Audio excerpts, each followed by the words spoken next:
Chip வார் இந்தியாவில் நடந்துக்கிட்டு இருக்கா?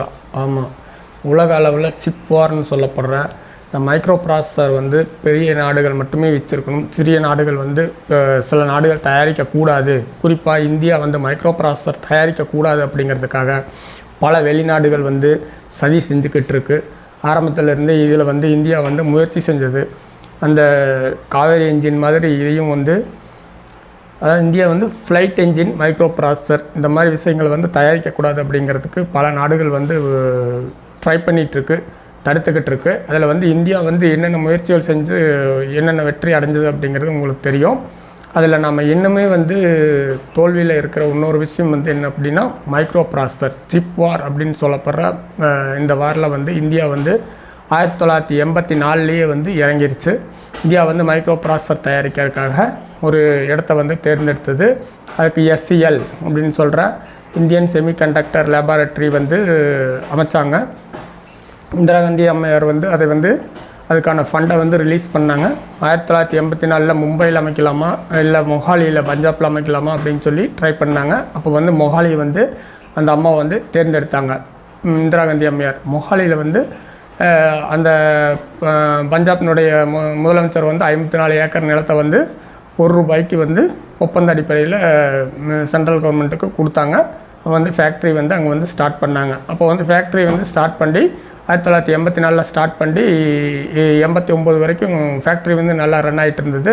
அப்போது ஃபேக்ட்ரியில் நல்ல லாபமும் கூட கிடைச்சது.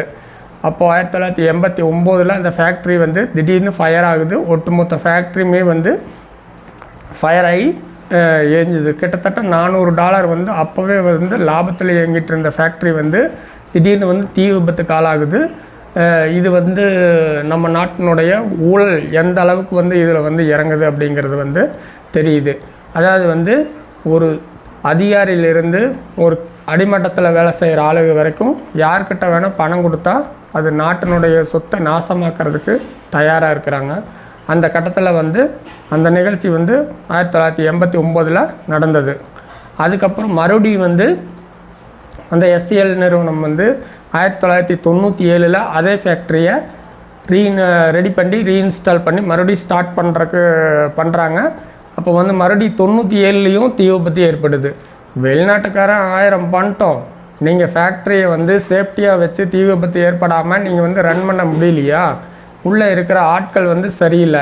அப்போ நீங்கள் வந்து சரியான ஆட்களை வந்து அமைச்சிருக்கணும். இதில் வந்து அமெரிக்கன் ஒரு ஃபேக்ட்ரி கூட வந்து ஒப்பந்தம் போட்டு அவங்க ஆரம்பிக்கிறாங்க. அப்படின்னா அவங்க கூட உள்ள வந்து ஏதாவது ஒரு இதை கூட உருவாக்குறதுக்கான வாய்ப்பு இருக்குது. நீங்கள் ஏன் அந்த ஒப்பந்தம் எல்லாம் போடுறீங்க? நீங்கள் தனியாக வந்து ஃபேக்ட்ரி இன்ஸ்டால் பண்ணி நடத்த வேண்டியதானே. அதுக்கப்புறம் அந்த லேபார்ட்ரி SCL வந்து வேறு ஒரு R&D மாதிரி மாற்றி ஒன்றுக்கும் இல்லாத மாதிரி பண்ணிட்டாங்க. இதாவது ஒரு நாட்டின் வளர்ச்சிக்கு மிகப்பெரிய லாபம் அளிக்கக்கூடிய நிறுவனங்களை வந்து இந்த மாதிரி பண்ணால் அந்த நாடு எப்படி வல்லரசாகும், எப்படி டெவலப்மெண்ட் ஆகும்? நம்ம பெரிய வல்லரசாகணும்னு லட்சிய கனவை மட்டுமே வச்சுக்கிட்டு அந்த கனவுக்கு உதவக்கூடிய அனைத்தும் வந்து அழிச்சிக்கிட்டு இருந்தால் நாடும் மக்களும் மேலும் மேலும் கீழ்த்தரமாக தான் போய்கிட்டு இருக்கணுமா ஒழிய முன்னேற்றத்திற்கான வாய்ப்புங்கிறது வந்து ரொம்பவும் குறைவு. எனவே நல்ல ஊழல் இல்லாத அரசியல்வாதிகள் வேண்டும், ஊழல் இல்லாத அதிகாரிகள் வேண்டும், மக்கள் வேண்டும் அப்படிங்கிறது வந்து நம்ம சேனல் சார்பாக நான் வந்து கேட்டுக்கிறேன். சென்னை ஐஐடியில் இப்போ வந்து சக்தி ப்ராசஸர்னு ஒரு ப்ராசஸர் வந்து கண்டுபிடிச்சாங்க. அது வந்து சிறப்பாக இயங்கிட்டுருக்கு. அதே SCL வந்து ஒரு மைக்ரோ ப்ராசஸரை வந்து கண்டுபிடிச்சி அது மங்கள்யான் திட்டத்தில் வந்து உபயோகப்படுத்துகிறாங்க. இந்த மாதிரி திறமையுள்ள ஒரு இந்தியா வந்து ஒரு மைக்ரோ ப்ராசஸர் கம்பெனி வந்து ஸ்டார்ட் பண்ணணும், அதை ரன் பண்ணணும் அப்படிங்கிறது வந்து மக்களுடைய ஆசை. அதனால் வந்து நிறைய படித்த இளைஞர்களுக்கு வேலைவாய்ப்பு கிடைக்கும். அன்றைய சூழ்நிலை எப்படி வேணால் இருந்திருக்கலாம். இன்றைக்கு வந்து மக்கள் வந்து திருந்திட்டாங்க. நல்ல முறையில் வந்து அந்த ஃபேக்ட்ரி வந்து ரன் பண்ணணும், அமைக்கணும் அப்படிங்கிறது மக்களுடைய வேண்டுகோள். தேங்க்ஸ்.